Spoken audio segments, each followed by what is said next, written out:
Well, thank you all for coming. We have a little competition from France, but this is about America First, so we're going to talk about America First. And appreciate it. There will be people, I think, entering as we talk. So I want to introduce our panelists and thank them all for being here. First we have Senator Corker from Tennessee, the chairman of the Senate Foreign Relations Committee. We have Dr. Jin from the London School of Economics. We have Deputy Prime Minister Hasbani from Lebanon. We have Secretary General Almagro from the Organization of American States. And we have Robert Kaplan, Senior Fellow at the Center for New American Security. Thank you all for participating. So I wanted to start off with a general question, which is, how do I'll start with Secretary General Almagro. How do the citizens in the countries that you represent think of America First? And how do you think of America First? What does it mean to you? What is the message that it sends to you? First, I'm tempted to speak Spanish. I don't know if it is fine for everybody. Primero, creo que el pensamiento América Primero es... I think maybe we need to get some... No. So, I think everybody was expecting.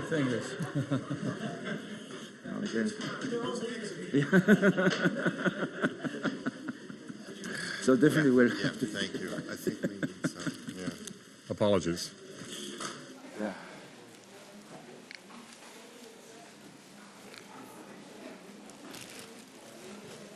And I think for the panelists too might be helpful.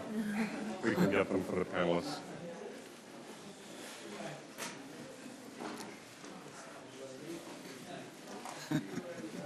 There's no translation. There's no translation. No translation. Well, do you want to try in English? Or do I you try want... in English. Okay. Good. Apologies. First of all, this is, I would say, a very charming slogan, because considering that I was born and raised in this continent, in the American continent. Plus, now I am the head of an organization that includes all the countries of the Americas. So America First is a sort of a charming slogan. Nevertheless, in a second thought, maybe I am not included there. And that is makes the approach completely different in many ways. The thing about American First is, in many ways, not something new for Latin American citizens or Caribbean citizens. We have seen administration after administration always giving priority to the American interest above everything else in the world. We have enjoyed that sometimes, and we have suffered that many times.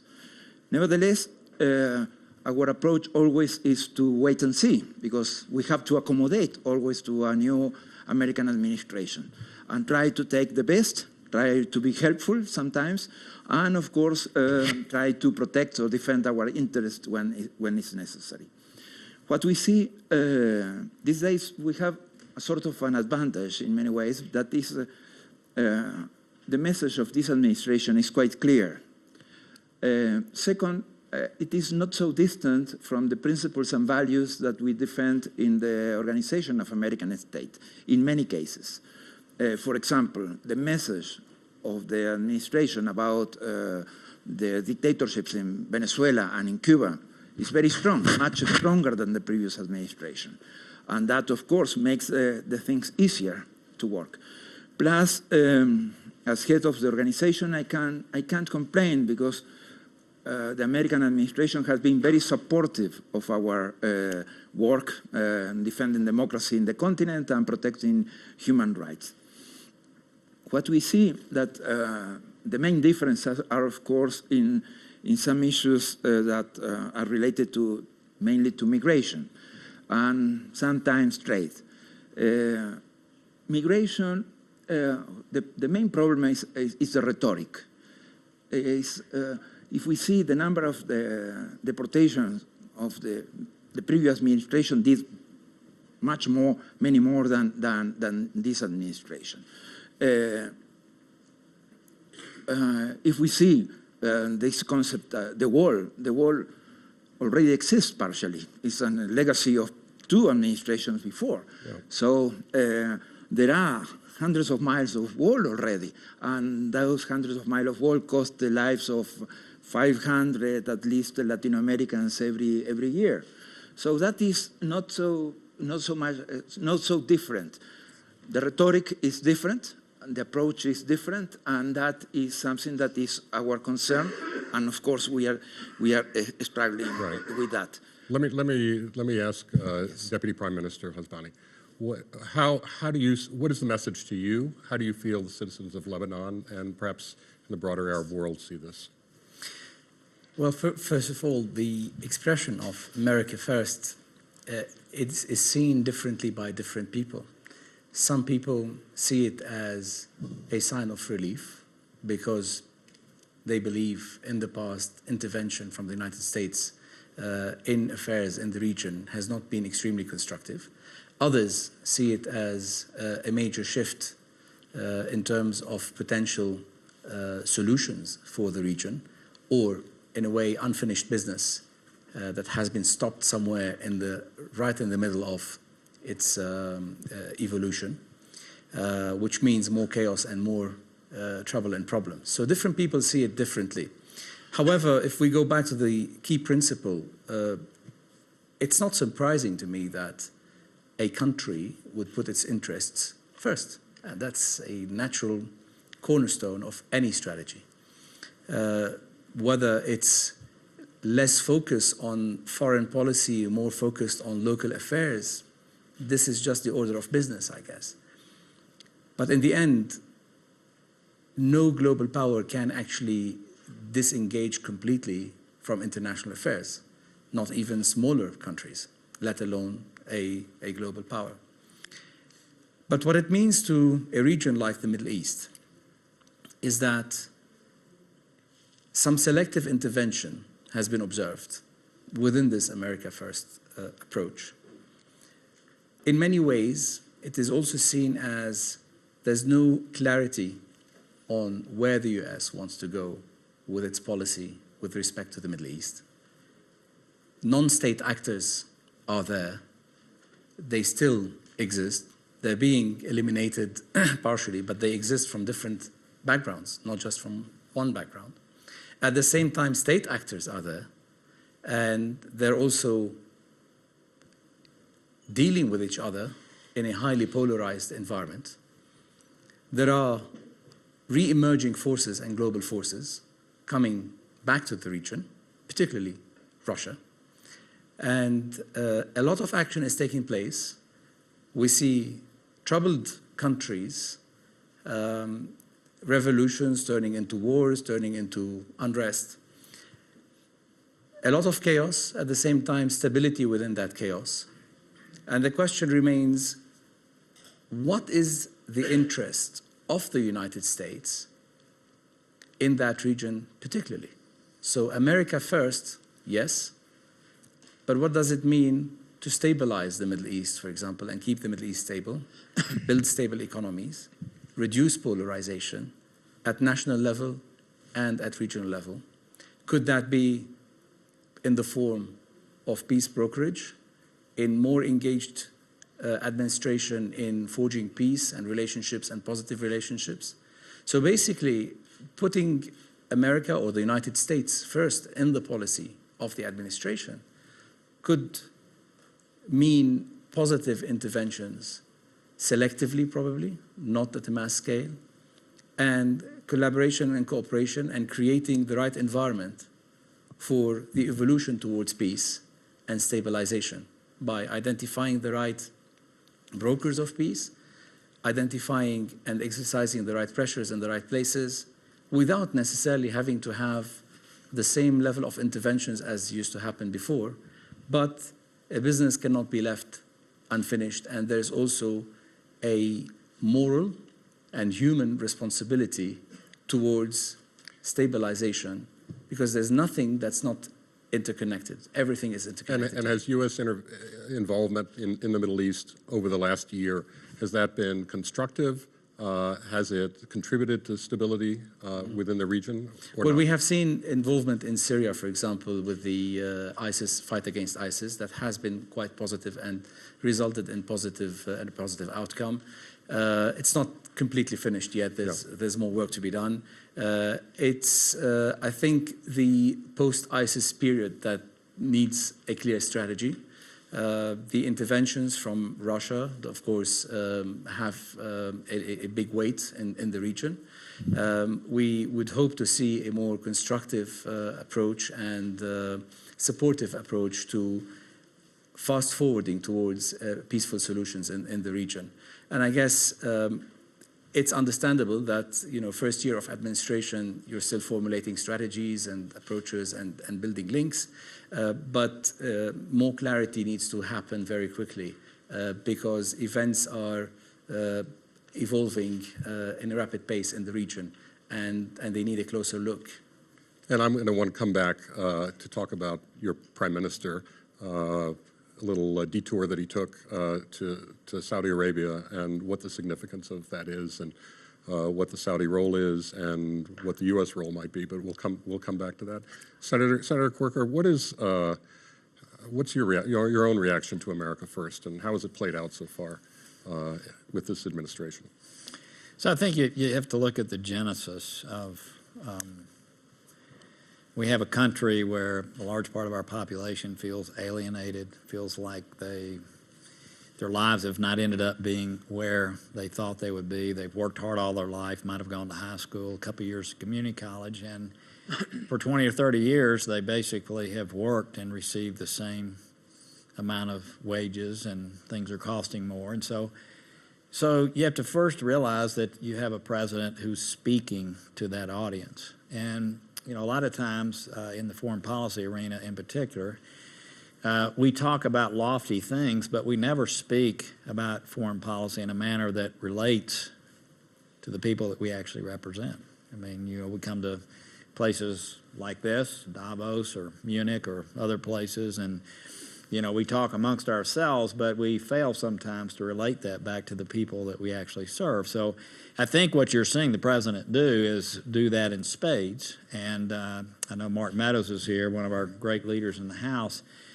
He can attest to the fact that it's created almost a tribal support for the president by many of the people that are in this particular category. So which is a lot of people, by the way, and it's happening, by the way, throughout Europe.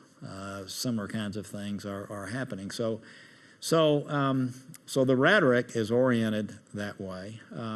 But I look back at we had a situation in Afghanistan where we were telegraphing when we were going to leave, and I have to give the president accolades for saying it's this conditions based. We're going to be there, and it actually gives us an opportunity there over time to broker a peace accord at some point. Whereas the other people are just waiting out. So, I could point to various, obviously TPP, both candidates ran against that. I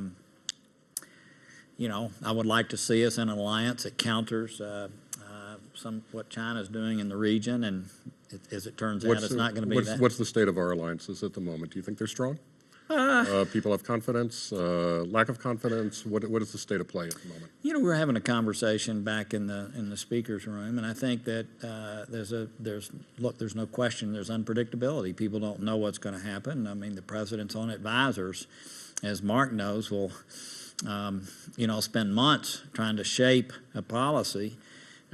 He will give feedback all along the way, and then finally at the end he's going to make a decision. But people in the room many times don't know what that is going to be. So I will say again, as you know, the president and I haven't always seen eye to eye. That's been well documented. On the other hand, I will tell you, I've seen where that unpredictability has been helpful in negotiations. I mean, we're talking. What do you think of? Well, I'm thinking right now of the Iran situation. I've been tasked with others to try to figure out a way forward domestically, and I know the administration's working with our European allies. But I think the fact that they know that this president may well wake up one day and just shred it, which is not something, I didn't think it was a very good agreement on the front end, but once you're in it and you've already given up your leverage, it seems to me it's the kind of thing that we should stick with and try to improve. But when they know that he could wake up one day, literally, just wake up and decide he's out of it, as I've tried to tell him, you can only do that one time. Mm-hmm. So, let's do it. If we're going to do it, let's do it at a time when it's beneficial to us. I don't believe that's now. Do you think it's already changing the behavior of Iran?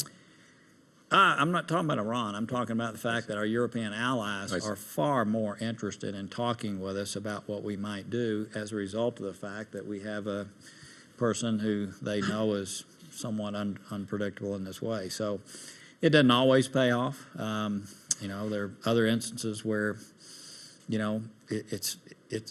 it can work to our disadvantage. But look, I look at the policies, and I know you want to get to the other panelists. I look at the policies that are actually being put in place, and the rhetoric's different. The tariffs didn't turn out to be quite what everybody thought they were going to be this week, but I do think it speaks to the people of our country, and I think that I will have to say has done an incredible job in rallying those animal spirits in our own country. There's no question. I mean, the deregulation that's taken place, the tax reform we just passed, it's affecting the world economy, the IMF reports we all are aware of. So this making us strong economically, and I'll just stop with this. You read the national security report that just came out. And I think what's striking about it is its incredible focus on our national security being so tied to our own economic security. And at the National Security Council, the head of our National Economic Council sits at that table, as do other people involved in economic issues. And so I do think that what is consistent, and there's been inconsistencies, what is consistent is the fact that I think I know he views tremendous economic strength on our part as being key to us being secure in other ways. Sure. Let me ask Bob Kaplan and Dr. Jin to maybe put this in some broader context. So, Bob, talk about this. I mean, is there anything really unusual about America First? I mean, we've had nation states since forever. People have looked out for their own interests. I saw a comment recently that said in the past, this was one commentator saying, in the past, the United States spoke nobly and acted selfishly. Now it's just being more honest. It's both speaking selfishly and acting selfishly. Is that a misreading, or is that, where does this fit into history? In terms of American history, there was a great political analyst, historian of the mid-20th century, Theodore White, and he wrote that there was always a 30% of the American people who belonged to no particular party, who were suspicious of allies, suspicious of foreign aid, tended to have a higher opinion of Douglas MacArthur than Dwight Eisenhower, supported Joseph McCarthy. And they were like a moving 20%, 30%, and they were always there. What's happened this time is that they attached themselves to one candidate because that one candidate spoke to their experience, which was, and I can tell you this firsthand, I've driven all across America recently, is that outside of the two coasts, outside of the university and college towns, outside of most state capitals, not all, it's a complicated picture, life in America does not look very good. You go from town to town of 20, 30,000 where the main street is hollowed out, the stores are boarded up, and these people have really suffered. So that 30% combined with how globalization has split the American people, and I would add a third element, which is that America was a very inspiring, successful democracy in the print and typewriter age. But it is unclear to me that it can continue as such in the digital video era, because the digital video era is changing the nature of the American people in terms of how they think, how they get their information, and how they get their news. So to me, Trump may not be an aberration. He may be the first digital video age president married to populism. So that's the domestic picture. On the foreign picture, what I see is that the United States functionally is a liberal maritime power. You know, its Navy is its primary day-to-day strategic instrument. It protects the seas for free trade, you know, and allies access to hydrocarbons.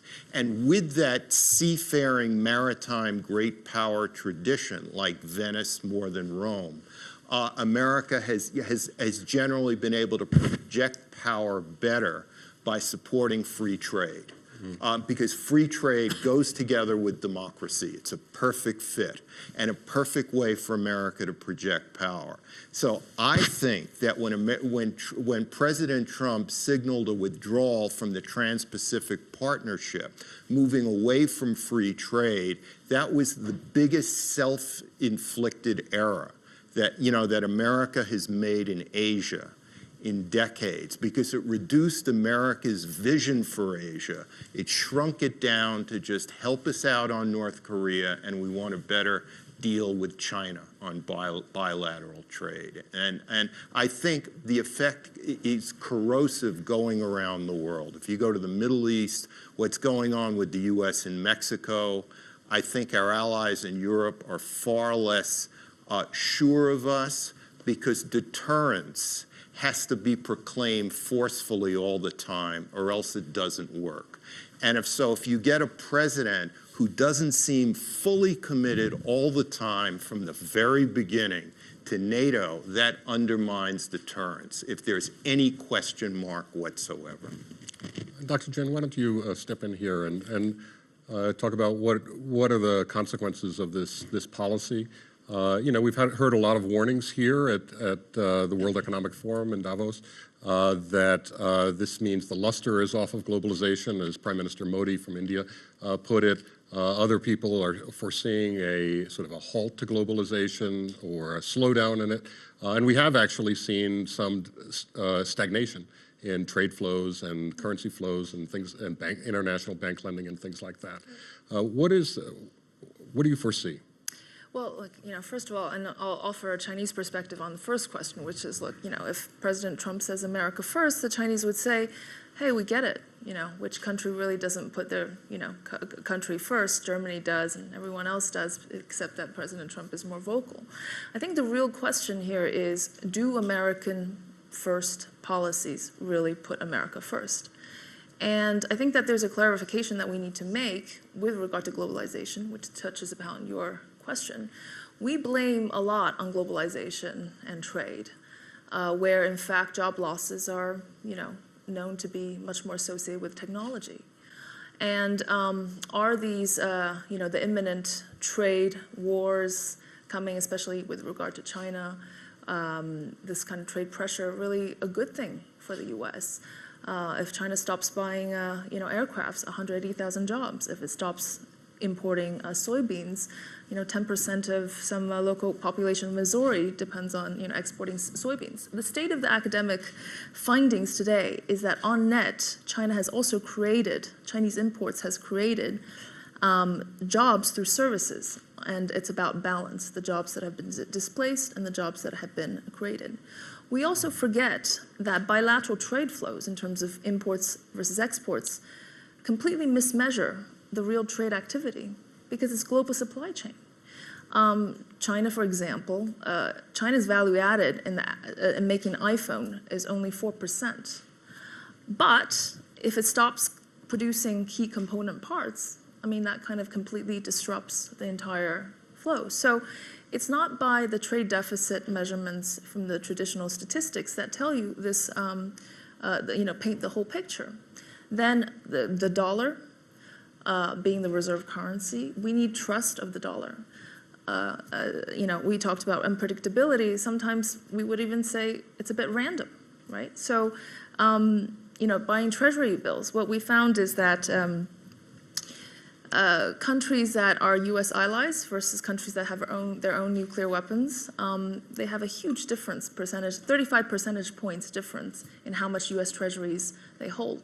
So the economic consequences of, kind of America first, I just want to put it out there. Do they actually put America first? Okay, so we've seen some concrete action from the U.S. administration just in the last few days. Tariffs on washing machines and solar panels. That affects China to some degree. How big a deal is that? Does it foreshadow more severe sanctions? And if there were more severe trade actions against China, how do you think China is likely to react? If it stops at solar panels and washing machines, I think it's okay. Part of the reason is that China has excess capacity in solar panels, and also China is actually trying to get rid of a lot of the lower-end manufacturing.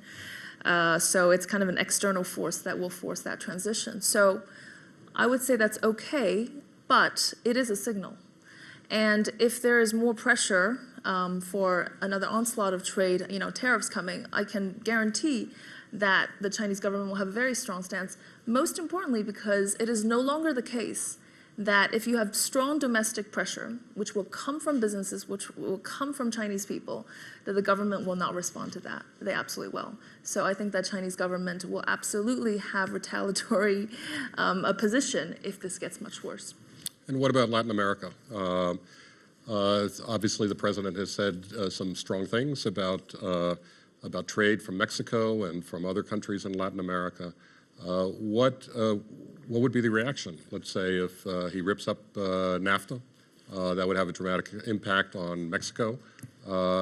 And if he's also complained about the trade deficits with other Latin American countries as well. He's paying close attention to the trade deficit with each country that he's dealing with.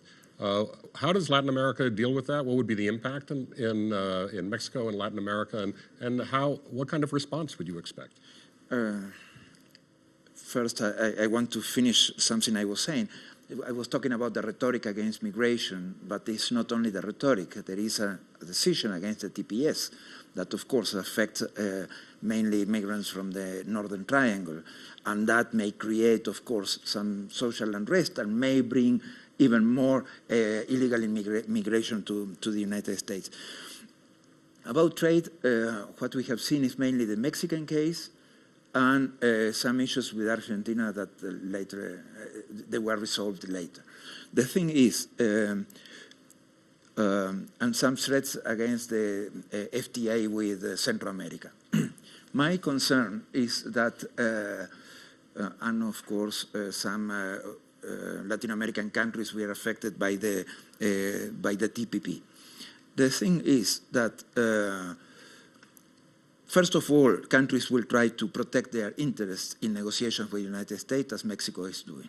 So that means a very hard task, but of course, feeling confident that they may be able to achieve enough protection of their interest. If it is not the case, of course, what you do, you look for new trade partners, and it's what mainly trade partners of the TPP are trying to do these days.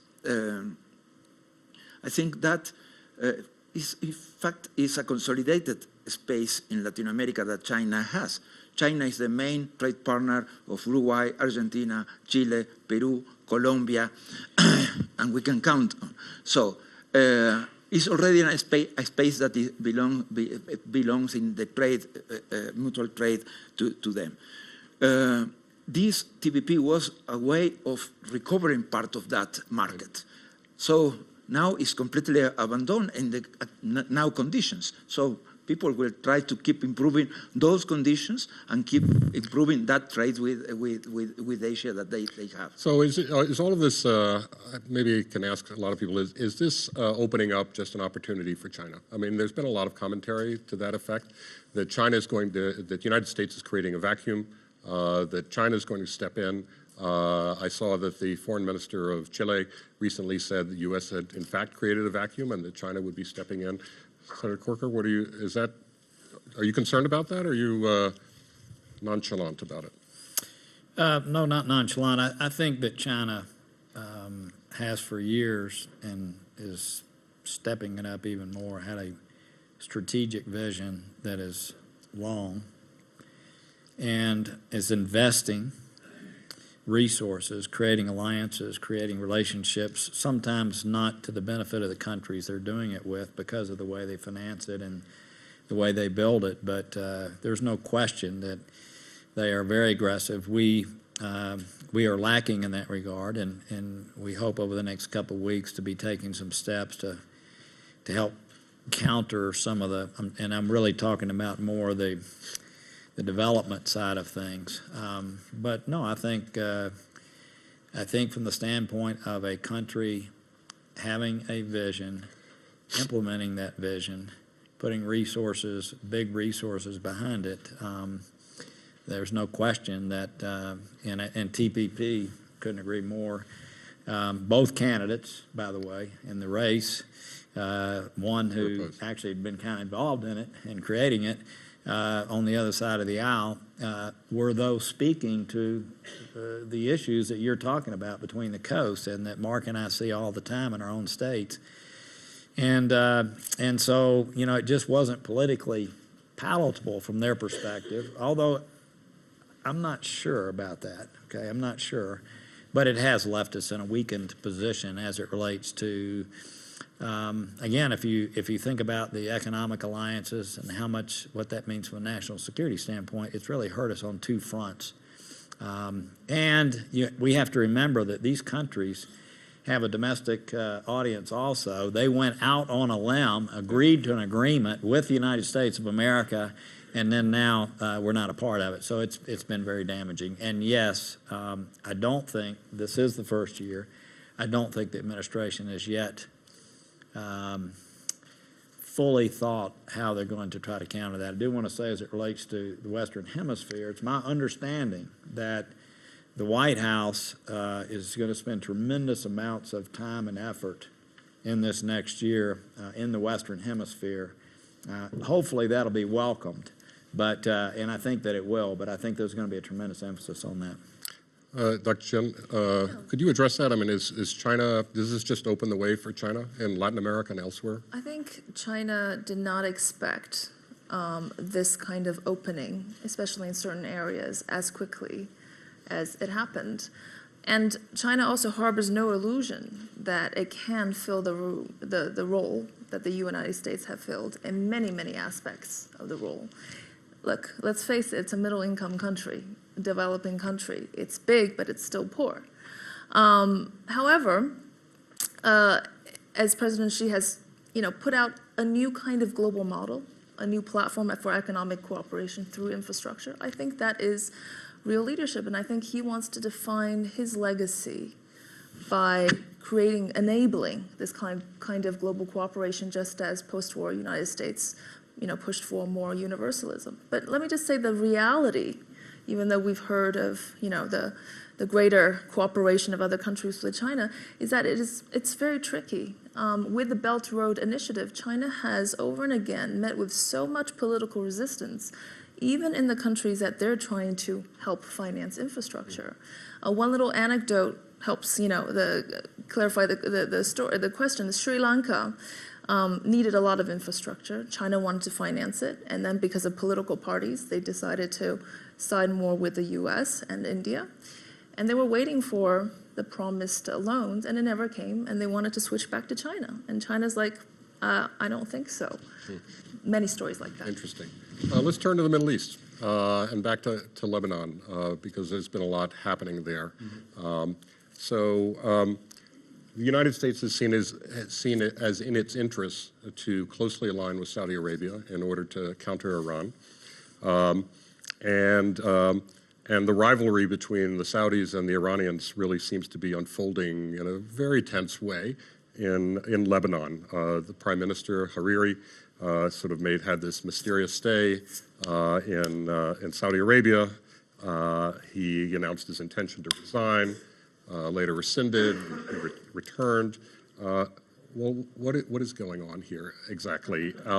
And How much what do time you do you have? see? We finally need an explanation, and only you can provide it.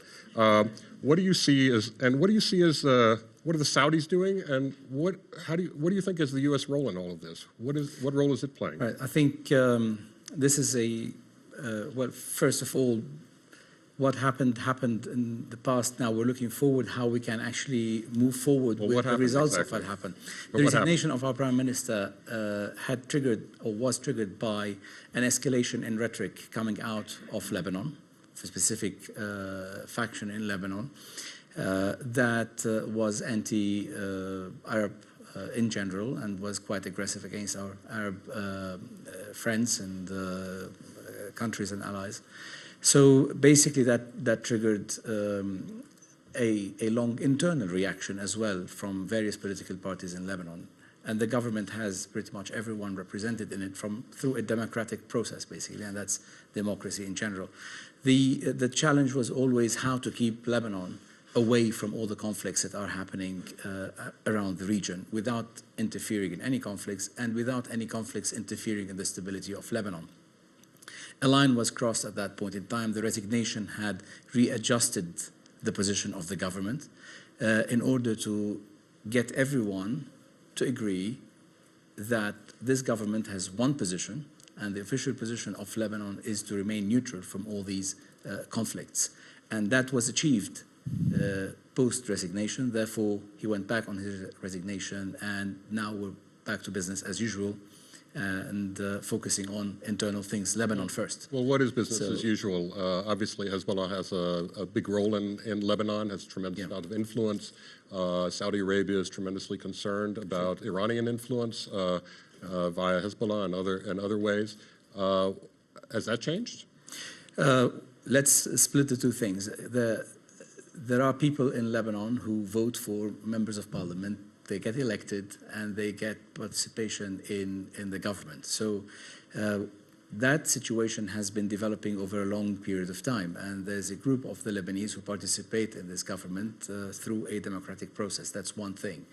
There are people also in this government who refuse to have any arms outside the authority of the government and to refuse to have anyone taking a decision on war and peace outside the decision of the sovereign government of Lebanon. And any arms outside the Lebanese armed forces are not accepted. And this is the view of many people in this government. So that's one thing. This is also a view shared by many other countries as well. Particularly, I'm sure the United States would share that view and has expressed that view quite clearly. Saudi Arabia has been quite vocal about that as well. So there's an alignment of many people around that point. Now, how do we get there without actually causing damage to the rest of the country, to the institutions of the country that we are trying to build, to the banking sector of the country? That's a question that has to be addressed very, very clearly, particularly by the US administration, who are today making major decisions about sanctions against Hezbollah, for example. So how do we make that happen in the most efficient and effective way? While US doing what is in the US interest, Saudi Arabia is doing what is in Saudi Arabia's interest, while also Lebanon is trying to do what's in Lebanese interest.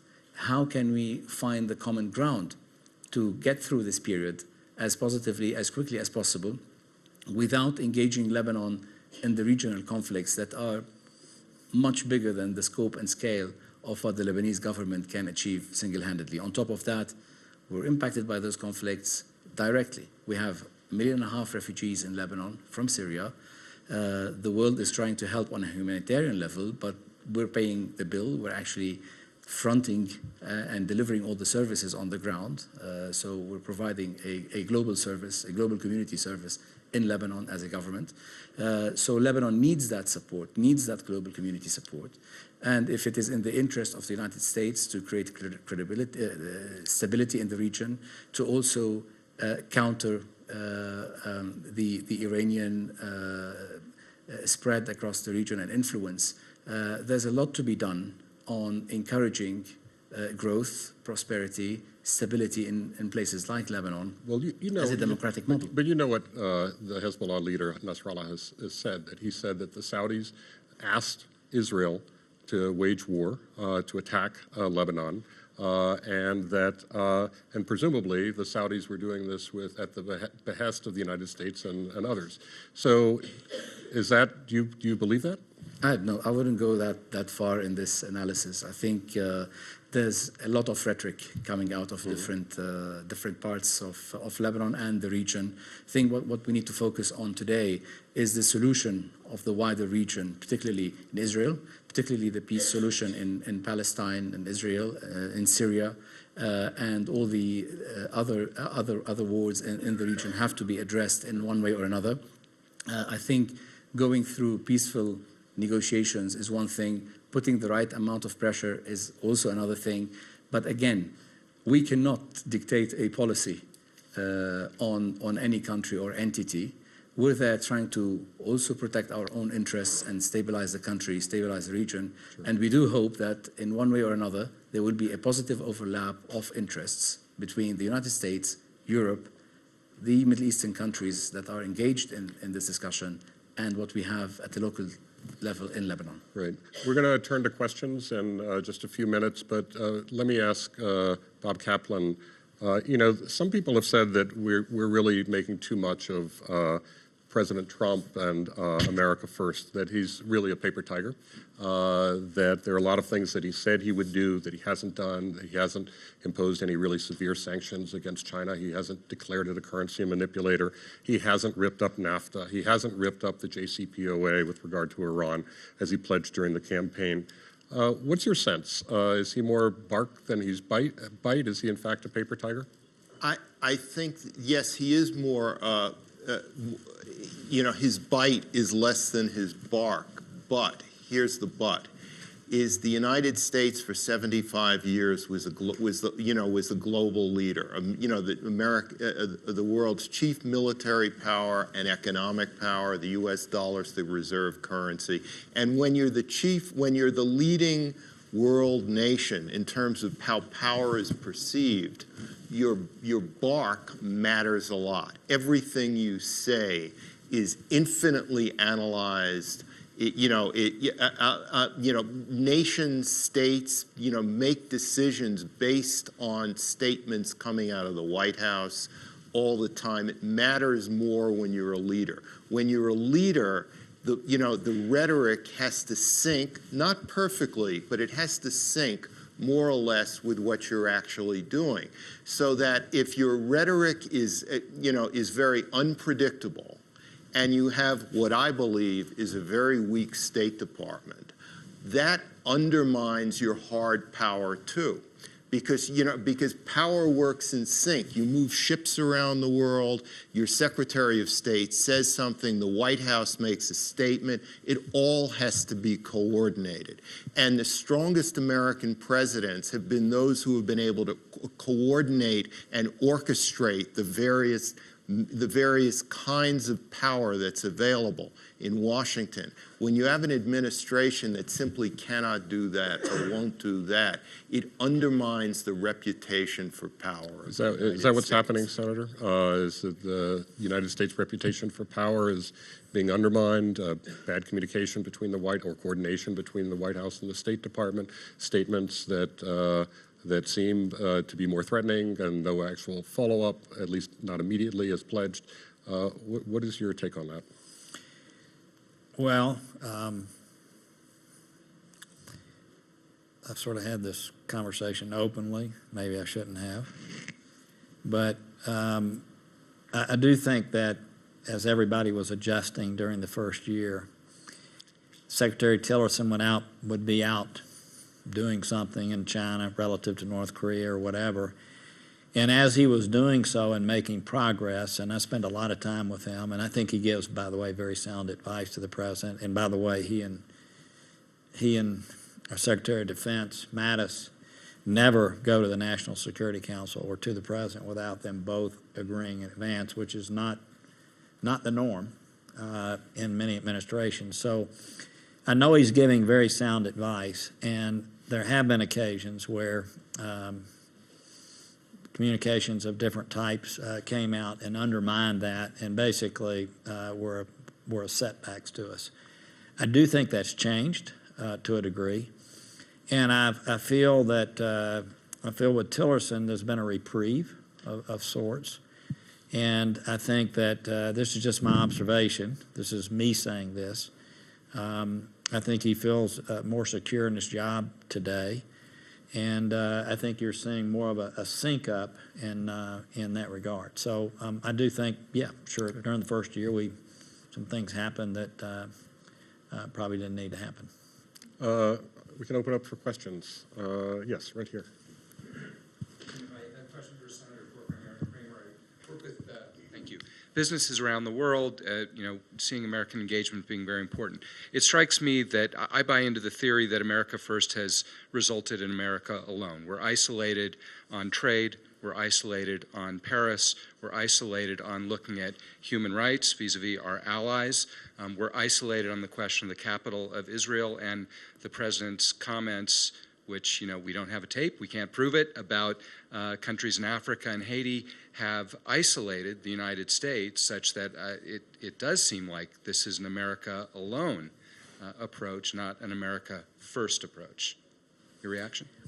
Well, look, some of the rhetoric that has been utilized has isolated people within our own country, right? I mean, it's caused people to step back. At the same time, the United States is very important in all of these areas. I know the Paris Accord we're not a part of now. I think at some point you may see us back in, and there may be on different terms.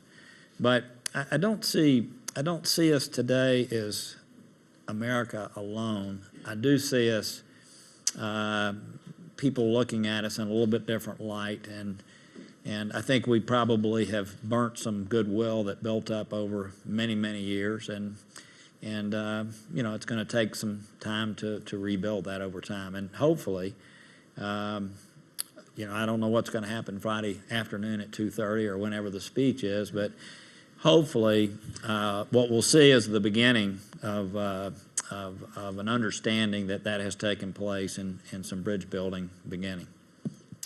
There you go, right there. Yeah. Hi, my name is Yasmin Shahata. I'm an entrepreneur from Egypt. I wanted to ask a question also to the senator.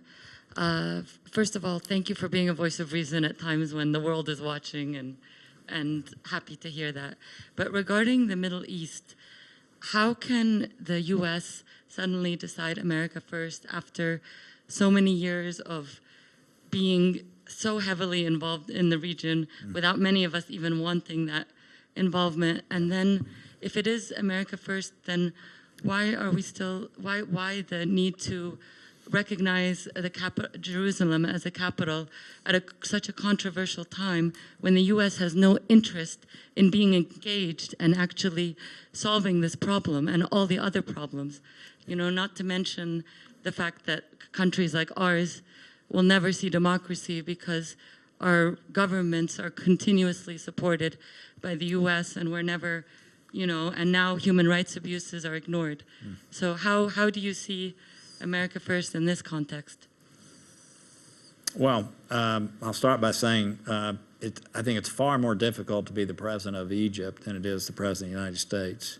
With 95 or 6 million people, 700,000 new young people entering the market every year, 2.5 million people added 28,000 classrooms needed today, healthcare system in shambles, terrorism in the Sinai. And it seems to me that we need to, in spite of the fact there are these, and I've had these conversations with President Sisi, in spite of the things you're mentioning, which are, to an extent true, the fact is we don't want Egypt to fail. And so,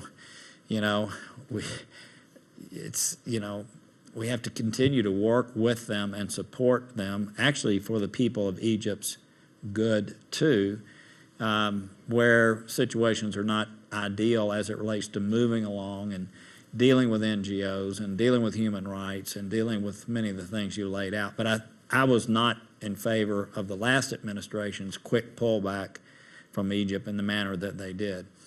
To Jerusalem,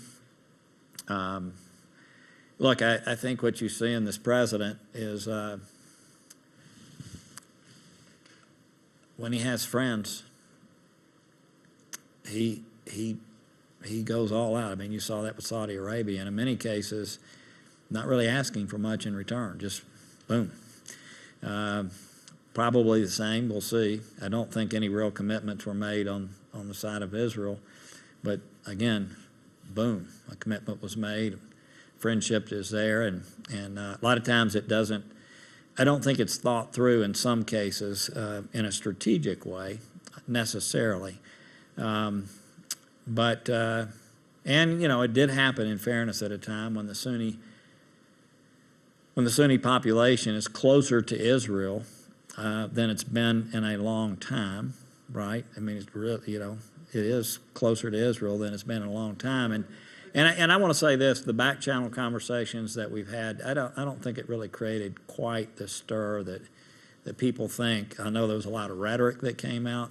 I'm not defending, or I'm just observing what has happened. So as far as us being out of the Middle East, I do think, as was stated clearly during the campaign, and most any time I talk with him on the phone or in person about the Middle East, Iraq comes up. You know, he thinks it's the worst thing we've ever done foreign policy-wise. And so you're seeing a natural pullback. We're not leading right now in Syria the way we should be. I mean, you look what's happened in Sochi here soon. I mean, the Russians are. But I will say Tillerson's I think he's doing a pretty good job right now with Putin. In beginning the process, you saw Putin committed to the UN process. I'm talking too long, so I'm going to stop. Thank you for the questions. Thank you. Did I signal that? I don't know. I thought I heard you breathe deep. You know, you don't look like her, but you acted a little bit like my wife. So. Oh, I'm so sorry. Oh, my God. Well, she's a lovely person. Question. Thank you. I'm Tim Snyder. I'm a historian. The thing which struck me most about this panel was that the majority of the panelists spent significant time on the domestic problems of the United States of America. That seems to me to be the striking thing. The second striking thing is that in a conversation about America First, we don't actually have a sense of what the domestic policies would be which would address that, let's say that permanent 30%, or let's say those workers in Missouri, or let's say your constituents in Tennessee. So my question or my concern about America First is its circular character. It's very easy to kill time and fill up space by talking about America First. The danger, I think, of the suggestion is that our domestic problems are the fault of others, are always the fault of others, and that they can be solved by blaming others and by protectionism, which I have to say I think is not the case. And I worry about, I come from a place that went 76% for Trump, which has done very poorly out of globalization. I understand exactly the animal spirits you're talking about. What I'm concerned about is that without a domestic policy, which actually did do something to put Americans first, this is all going to turn out to be circular and leave us much worse off than we started, question mark. I guess I should answer that.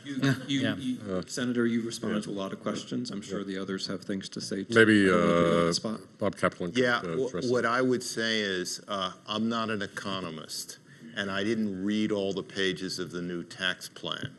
But from what I can gather from it and what experts have told me, it's a tax plan that doesn't deal with the problem that Timothy Snyder pointed out. It's a tax plan that essentially the wealthier you are, the better you do out of it. And that and if that's the case, the tax plan will exacerbate all the problems that that you spoke about. So, and the degree to which you can get domestic policy to solve domestic problems, to me, has to start with the tax structure, and then with a lot of other problems. And to me, the tax plan went completely in the other direction, or partially in the other direction. Is there another question? Yeah. Yes. Maybe to build on what Timothy was just saying, So my worry is when you have foreign policy where you use foreign entities sort of to blame for certain problems which are domestic. And as you just said, Mr. Kaplan, a lot of things which were talked about in the primaries and in the campaigning haven't been, fulfilled in policy yet. As the key backers of the president see they're not getting ahead, it's not improving, and his base might be dwindling, my worry is that it gets more extreme in order to show more action. And foreign policy becomes even more changing quickly, unpredictable for our foreign partners. And I would love to hear from the foreign partners how you think about this. And I think that's a worry I have with a more and more populist government in the US, as a US citizen living actually abroad right now, but actually coming from a German heritage, as you can tell from my accent. So I think this global attitude around this is really something I'm interested in to hear. Sure. From our perspective, actually, I was just thinking as this conversation was going on that the current administration, the America First driven administration, has been more engaged in the activities in the Middle East than probably the previous administration. The previous administration had pulled back much more than what we see today. So we're seeing a rebalance being established, no doubt. And if we talk globally, there's no doubt also that there's a general trend around the world post-2008 crisis to refocus internally, retrench. On corporate level, on government level, all institutions and entities have actually refocused internally, going down to some places at the city level. And we saw the rise of cities, not just nation states, but city-states. So that's quite natural after a crisis of such a scale. Populism rose as a result because we are internally focused, and that's natural as well. But that doesn't mean when you put yourself and your interests first that you're actually isolating yourself and you're enclosing yourself. There's also a way of having your interests first by engaging in globalization and getting certain terms set the right way that put your interests first. So there's a new way of looking at globalization, I would say. We're seeing it now from the eyes of localization, but in reality we're seeing more globalization happen through this locally focused policy of many countries, many sub-national entities. And as far as global partners are concerned, it's a time to reset priorities and rebuild relationships from a slightly different angle. The question remains, for those countries who play a global role, can they afford to leave a gap or an opening for other countries to come in? It's a competitive time now for global space. And while you're entrenching and focusing internally, you can't just drop the ball internationally altogether and, keep an open space for others. And this could be good news for others as well. So this is why I think a revisit of the definition of globalization from a local perspective and the concept probably of America First today as we're discussing it is an eye-opener that putting your country's interest first doesn't mean you're actually totally a protectionist policymaker, but you might also be a globalizing agent from a slightly different angle from what we have been used to before. So we have just like a minute and a half left. So Dr. Jen, if quickly. I just want to add one thing we haven't really touched. These policies fuels nationalism. That's the danger. And we're already feeling it in China with the domestic pressure. So very quickly, in a sentence or two, that's it. Tell me, each of you, what do you want to hear from President Trump when he makes his speech? Senator? I want to hear a very positive role from him, a positive statement about America's role in the world, and an explanation of America First in a way that does not, from the viewpoint of some in the audience and people around the world, make it look as if and make it appear as if, and actually he will show actions after that shows that it's not about America being alone. It's about obviously taking care of America's economic interest, but at the same time knowing of the important role that we play in the world. Dr. Jin? That even with America First policies, America would still continue to assume key responsibilities as a key nation, and there is a great room for global coordination. Deputy Prime Minister Hasbani? I'd love to see clarity on the plan for the Middle East, if there's a plan in place. And I'd like to really understand how the statement on Jerusalem recently would help any kind of solutions in the Middle East, given that it has given a lot of material for those who oppose the United States in the Middle East to get more popular. Secretary General? That he is committed to bring democracy back to Venezuela, and that for us is the main issue today in the continent. So that could be the most supportive action that he may have. Bob Kaplan? That America first means American values first, and American values are impossible to implement or to project without allies, and therefore America needs to strengthen its alliances with like-minded nations. And you begin from there, which means more involvement rather than withdrawal from Europe, from many other places. Great. Thank you all for participating. Thank you all for coming.